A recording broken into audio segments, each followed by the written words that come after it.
Hello there and welcome to the CSS access YouTube channel. मैं अहमद बख्श हूँ। 16 जून 2020 का editorial analysis करेंगे आज।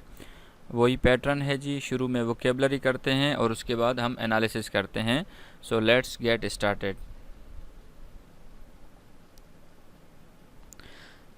आज का जो एडिटोरियल है उसका टॉपिक है स्टॉर्म इनकमिंग। मैं जस्ट आपको यहाँ पे इंट्रोडक्शन दे देता हूँ कि ये जो एडिटोरियल है वो बेसिकली यूएस फेडरल रिज़र्व यानी कि यूएस का जो स्टेट बैंक है उसने अपनी मॉनेटरी पॉलिसी के अंदर, पॉलिसी रेट के अंदर चेंजेस लाई हैं। उसको 75 बेसिस पॉइंट तक बढ़ाया है और उसकी वजह से जो पाकिस्तान पे असरात होंगे उसको डिस्कस किया गया है, क्योंकि बेसिकली जो इंटरनेशनल ट्रेड है और इंटरनेशनल जो फाइनेंसिंग सिस्टम है वो इंटरकनेक्टेड है दुनिया का।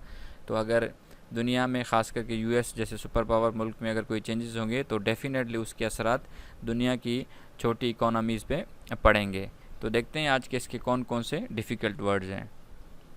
रंबल, रंबल वर्ब है to move slowly and heavily. Basically ये साउंड के लिए इस्तेमाल होता है, रंबलिंग साउंड के तौर पे इस्तेमाल होता है, लेकिन यहाँ पे रंबल कहते हैं किसी चीज़ पे असर डालने को भी आप कहते हैं। आहिस्ता आहिस्ता कोई चीज़ किसी में दाखिल हो या किसी की तरफ बढ़े। एग्जाम्पल है the shock waves of a monetary policy decision taking yesterday half way around the world will soon rumble through our economy. Whopping, whopping adjective है, वेरी बिग का माना यानी बहुत ज़्यादा बड़ी चीज़। एग्जाम्पल है in its Wednesday announcement the US Federal Reserve the US equivalent of our State Bank hiked its policy rate by a whopping 75 basis points in an attempt to cool down inflation, which exceeded expectations in the month of May to rise to the highest level in more than 40 years, according to official data shared last Friday. Bear market, bear market noun है a period during which people are selling shares rather than buying because they expect the prices to fall। कीमतें गिरने की वजह से लोग share markets में अपने share बेचना शुरू कर देते हैं और ख़रीदते नहीं हैं। क्यों? क्योंकि उन्हें पता चल जाता है कि अभी जो शेयर मार्केट्स की जो प्राइसेस हैं वो कम होने वाली हैं, इसकी वजह से उनका पैसा डूब जाएगा।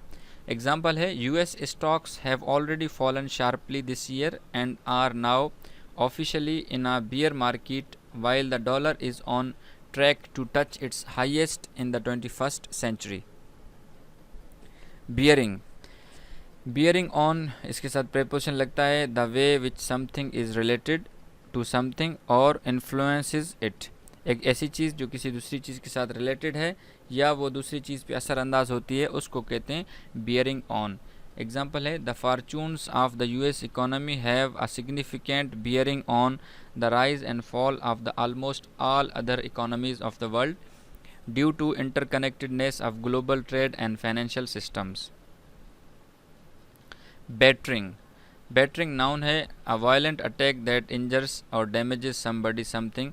एक ऐसा हमला जो किसी को ज़ख्मी कर दे या उसको कोई नुकसान पहुंचा दे, वो होता है बैटरिंग। एग्जाम्पल है stocks are likely to take an immediate battering while the rupee dollar exchange rate will inevitably further slip further। inevitably verb है, इसका माना है as is certain to happen, यकीनन यानी कि श्योरिटी के साथ, कन्फर्मिटी की माना में देता है। Stocks are likely to take an immediate battering while the rupee dollar exchange rate will inevitably slip further। Incumbent, incumbent noun है a person who has an official position, लेकिन यहाँ पे इनकम्बेंट गवर्नमेंट इस्तेमाल हुआ है, यानी कि लोग आदमी नहीं है बल्कि एक इदारा है या गवर्नमेंट है, लेकिन उसके पास पोजीशन है। हम ज़्यादातर आप अखबारों में या न्यूज़ में सुनते होंगे मौजूदा हुकूमत, मौजूदा हुकूमत के लिए इनकम्बेंट गवर्नमेंट इस्तेमाल होता है या वो हुकूमत जो पावर में है। एग्जाम्पल है the question that needs to be asked again is this will the budget drawn up by the incumbent government be sufficient for a massive challenges looming ahead. ये थे जी आज के एडिटोरियल के मुश्किल अल्फाज। तो अगर आप समझते हैं कि कोई और मुश्किल लफ्ज़ है तो मुझे बता दें, फिर मैं नेक्स्ट जो एनालिसिस करूँगा डॉन के तो उसमें इनकारपोरेट कर दूँगा। आज का जी इसका एनालिसिस है, जैसे कि मैंने पहले बताया कि ये जो है एक जो रिज़र्व बैंक है यूएस का, उसके पॉलिसी रेट में चेंजेस की वजह से जो पाकिस्तान पे असरात आए हैं उसको इसने बयान किया है। तो इसको ट्रांसलेशन करते हैं और फिर इसको जुमला वाइज अंडरस्टैंड करते हैं कि क्या कह रहा है इसमें। The shock waves of monetary policy decision taken yesterday half way around the world will soon rumble through our economy, कि जो मॉनेटरी पॉलिसी का जो फ़ैसला है उसके शॉक वेव्स हमारी मईशत तक भी पहुंच जाएंगे या हमारी मईशत की तरफ आहिस्ता आहिस्ता वो बढ़ रहे हैं। इन its Wednesday announcement the federal Reserve, the US equivalent of our state bank, hiked its policy rate by whopping 75 basis points in an attempt to cool down inflation, which exceeded expectations in the month of May to rise the highest level in more than 40 years according to official data shared last Friday. US के reserve bank ने announcement की बुध को, और reserve जो है US के जो federal reserve है वो हमारे स्टेट बैंक की तरह है, उसने अपना पॉलिसी रेट बढ़ाया 75 बेसिस पॉइंट्स तक। उसका मकसद ये था कि वहाँ पे जो महंगाई है उसको कम किया जा सके, और ये उम्मीद की जा रही थी कि मई के महीने में वहाँ पे जो महंगाई है वो 40 साल की बुलंद तरीन सतह पर पहुँच जाएगी अमेरिका में। इस वजह से यूएस फेडरल रिज़र्व ने ये जो पॉलिसी रेट है वो 75 बेसिस पॉइंट बढ़ाया है। US stocks have already fallen sharply this year and are now officially in bear market, while the dollar is on the track to touch its highest in 21st century. US की जो share market है उससे लोग अपने पैसे निकाल रहे हैं और अपने शेयर्स बेच रहे हैं, क्योंकि उन्हें पता चल गया है कि अभी हमारा जो शेयर है उसके पैसे वैल्यू गिरने वाली है, और डॉलर जो है वो 21वीं सदी की बुलंद तरीन सतह तक पहुंच गया है। वॉल स्ट्रीट आपको पता होना चाहिए, अमेरिका में वहाँ पे स्टॉक एक्सचेंज वॉल स्ट्रीट में है। Wall Street is now warning the US economy may be entering a recessionary period as soon as August. Wall Street ने यह तंबीह की है कि अगस्त तक जो है यूएस की जो मईशत है वो एक रिसेशनरी पीरियड में दाखिल हो जाएगी। The fortunes of the US economy has a significant bearing on the rise and fall of almost all other economies of the world due to interconnectedness of global trade and financial systems. US की जो मईशत है उसकी खुशकिस्मती आप ये भी कह सकते हैं कि वो जुड़ी हुई है दुनिया की तमाम इकोनॉमीज़ के राइज़ और फॉल के साथ। क्यों? क्योंकि ग्लोबल जो ट्रेड है और फाइनेंशियल सिस्टम्स वो आपस में जुड़े हुए हैं। इसीलिए अगर दुनिया की इकोनॉमीज़ ऊपर जाएंगी तो यूएस की भी ऊपर जाएगी, या यूएस की ऊपर जाएगी तो दुनिया की ऊपर जाएगी, अगर यूएस की कम होगी तो दुनिया की भी कम होगी। इस तरह ये मामला चल रहा है। पाकिस्तान, अब यहाँ तक तो एक इंट्रोडक्शन था कि जी क्या हुआ है, क्यों उसने प्राइस हाइक की है यूएस फेडरल रिज़र्व ने। अब यहाँ पे बताएगा कि पाकिस्तान पे उसके असरात क्या हैं।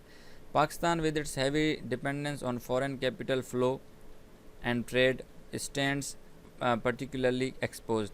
कि पाकिस्तान का जो पूरा इन्हिसार है वो बाहर से मुल्कों के पैसे आता है यहाँ पे, और बाहर से जो कारोबार के मुनाफा जो हमें आता है उस पे है, तो ये बुरी तरह एक्सपोज हो गया। यानी अब जाहिर सी बात है वहाँ पे अगर हालात ख़राब हैं तो उसका फॉल आउट पाकिस्तान पे भी आएगा। The fall out of fades decision will be wide on Pakistan economy. जो ये फेडरल रिज़र्व का जो फ़ैसला है इसका पाकिस्तान पे बहुत बुरा असर होगा। Stocks are likely to take an immediate battering while the rupee dollar exchange will inevitably slip further. Stock market जो है वो उसने मतलब एक ऐसा हमला किया है जो कि इंजर कर रहा है, ज़ख्मी कर रहा है, यानी ज़ख्मी उस तरह फिज़िकल तो नहीं लेकिन फाइनेंशियली। और रुपी जो डॉलर एक्सचेंज है वो मज़ीद नीचे जा सकता है, अभी भी 206 पे चल रहा है rupee to dollar conversion ratio. The deterioration of exchange rate will in return make imports including fuel and palm oil even more expensive than they already are. अब जब एक्सचेंज रेट डिटेरियोरेट होगा तो उससे क्या होगा, जो हमारे इंपोर्ट हैं ख़ास तौर पे तेल और पाम ऑयल की जो खाने का एडिबल ऑयल होता है वो मज़ीद महंगे हो जाएंगे। एक तो ये जी पाकिस्तान में इशू हो गया कि यहाँ पे जो हम चीज़ें इंपोर्ट करते हैं हम, जैसे कि तेल और पाम ऑयल, ये रुपये के बढ़ने से अब जाहिर सी बात है वहाँ से हम डॉलर में लेंगे, तो डॉलर में पे करेंगे तो हमारा रुपया जो वैसे ही कमज़ोर है, तो उस पर मज़ीद प्रेशर पड़ेगा, तो उसकी वजह से महंगाई आएगी और इम्पोर्ट्स जो हैं हम नहीं कर सकेंगे, हमारी इम्पोर्ट्स इससे मुतासिर होंगी। Higher US interest rate will also hurt foreign portfolio investment in Pakistan as individuals and corporations will be looking to take advantage of low risk returns।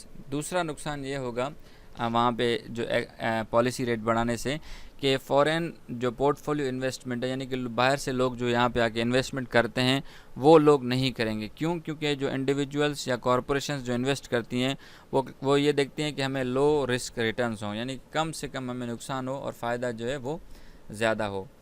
इसके साथ साथ similarly economic slowdown on recession tax hold demand for major exports like textile, leather, sports goods is likely to fall. तीसरा नुकसान ये होगा कि economic slow down होगा और हम जो एक्सपोर्ट करते हैं जैसे कि टेक्सटाइल की, लेदर की और स्पोर्ट्स गुड की, उसमें कमी आएगी।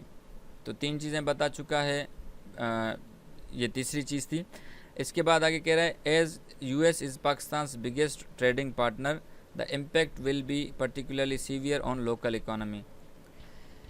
Making export goods will also get more expensive as fuel and electricity cost rise. हम जो एक्सपोर्ट चीज़ें करते हैं उसकी भी जो कीमतें हैं वो बढ़ जाएंगी। क्यों?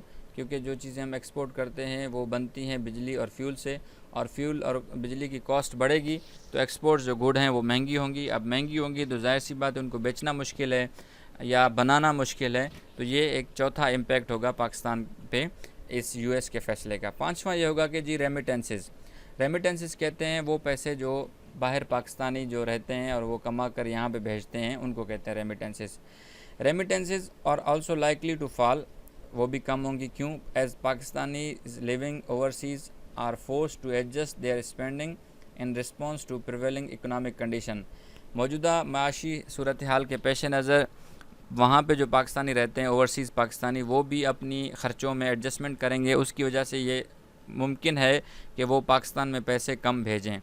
तो 5वां इम्पैक्ट ये होगा कि रेमिटेंसेस कम आएंगी।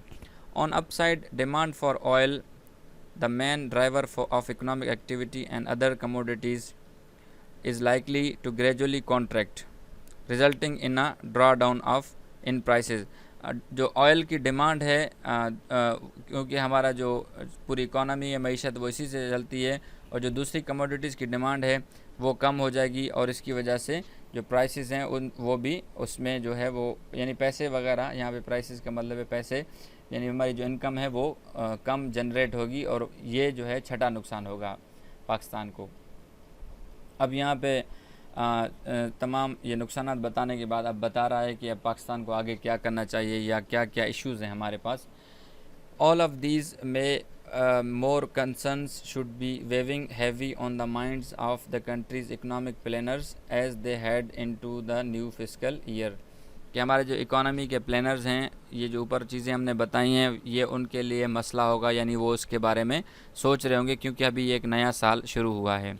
The question that need to be asked again is that will the budget drawn by the incumbent government be sufficient for the massive challenges looming ahead। कि जो ये जो हमारी हुकूमत है, मौजूदा हुकूमत, इसने जो बजट बनाया है, क्या ये बजट इतना काबिल है या इतना सफिशेंट है कि आने वाले जो चैलेंजेस हैं उनका सामना कर सके। द गवर्नमेंट्स रेवेन्यू, दूसरा जो ऑब्जेक्शन बता रहा है या जो मसला बता रहा है वो ये है कि रेवेन्यू प्रोजेक्शंस जो है हमारा डिपेंड करता है वो कस्टम ड्यूटीज़ पे और टैक्सेस पे, that rise and fall with economic activity. कि हमारा जो पैसा सारा आता है वो आता है कस्टम ड्यूटीज़ से और टैक्सेस से, और कस्टम ड्यूटीज़ और टैक्सेस जो हैं वो इकोनॉमिक एक्टिविटी के बढ़ने से बढ़ता है और इकोनॉमिक एक्टिविटी के कम होने से कम होते हैं। तो कह रहा है will it be able to balance the books of these revenue sources dry up. अगर ये इस तरह के रेवेन्यू सोर्सेज यानी कि कस्टम ड्यूटीज़ और टैक्सेस अगर कम आ गए या ड्राई अप हो गए, बिल्कुल नहीं आए, तो क्या पाकिस्तान के पास ये प्लानिंग है कि वो अपने अखराजात और जो एक्सपेंडिचर है और जो इनकम है उसको बराबर कर सके। There should be no pretence about where should we stand as we had straight into the vortex of major global storm.